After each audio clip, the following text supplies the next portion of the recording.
Well, good morning, everyone. It is 11 minutes past 7 o'clock right now. Time now to visit with our friends from Westside Auto Pros. Joe, the car guy, is joining us this morning, Jackie, and we love it when the folks come over because you always learn something about your car. We also love it when the boss is away because that means usually there's a really great deal going on. But we'll get to that in a matter of moments.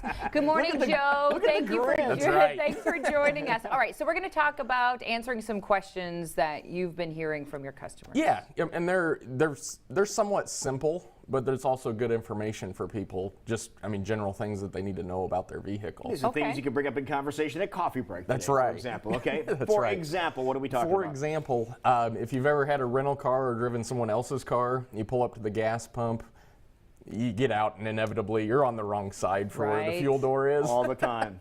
And you either want to drive away because you're embarrassed, or you're the guy that's backing around and repositioning yourself. So there's one fail-safe way that you can never have that happen again to you. Tell your friend to fill it up before you get the car? You can do that. Okay. Yep, you can just run it out of gas and leave it where you're at.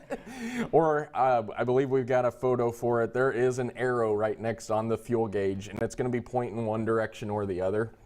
It is actually pointing to the side that the fuel door is on. Okay. The manufacturer puts it there. Does every car have that, no matter the brand, the make, the model? Especially the newer ones, I would say within the last 10 years. So it's a little triangle in most cases like this. Yep, it's going to be right next to the fuel pump, and it's going to point which direction you're going. So in this case, that one's on the passenger side of the vehicle. Okay.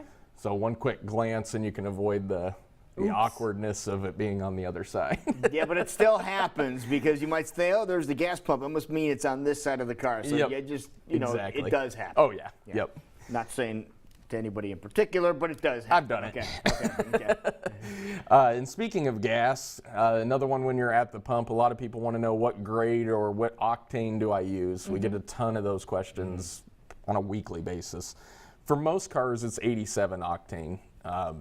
You can use ethanol or non-ethanol in just about every vehicle that's on the road today, excluding the older vehicles.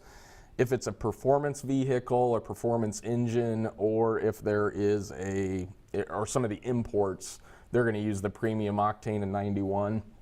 On this photo here, it tells you can use ethanol fuel or you can use regular unleaded. It does say that it wants premium in it. If you see where it says premium, minimum requirement is 91 octane. So this car would require it to have 91 octane put in it.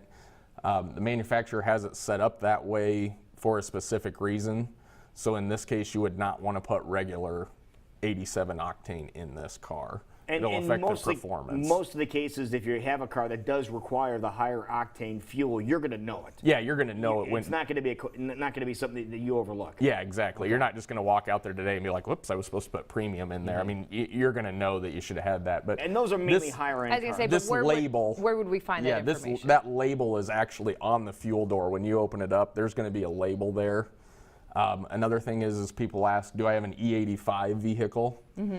This one, the label got cut off, but the E85 is going to have a yellow gas cap. So if your gas cap's yellow. The gas cap itself. Yeah. Okay. You can use E85. If it's black, you can't. Okay. So that's the easiest way to know if I can use E85. Right. Yep.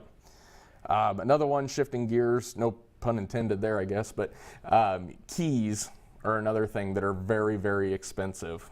Nowadays. Yeah, they used to be, you go to the hardware store and they'd cut you one for like $2 and you had a door key and an ignition key. That's gone. Most of the times now the key fob is actually built into the key, and by the fob we mean like the remote for the keyless entry. And the good news is keys are going away. You're still going to have a key fob to get into your vehicle, but a lot of vehicles are going to push button, which as soon as the car recognizes the keys inside the vehicle, you can push that button and start your engine. Yeah, and then there are some things that go along with this that some folks are now starting to experience, vehicles that have had this. In case you're in the vehicle with the key fob with a brand new battery and it's not, and nothing is happening when you're pushing the button, there's a little grounding thing. You might have to take it out of gear and put it back into park again. That seems to be an issue for vehicles that are 4 or 5 years old. Correct. And that's been a regular thing that's been going on. Correct, yeah, and there's a lot of manufacturers are actually using, if you go and you put the key in there, it'll actually say bad key, so it's not guesswork. Try your other key first, at least so you're not stuck if you have another key. Because a replacement key on those, I've seen them range anywhere from $50 to $300 just for the key or the key fob. itself. And then you're going to have it programmed because there's security involved in it so that you can't just go buy a key and start whoever's car you want. So probably would a dealership be able to do that, or can you guys We can actually program do that. Yeah, we've invested the equipment to be able to do anything that the dealership can on the programming. Okay, good. Yeah. Good to know.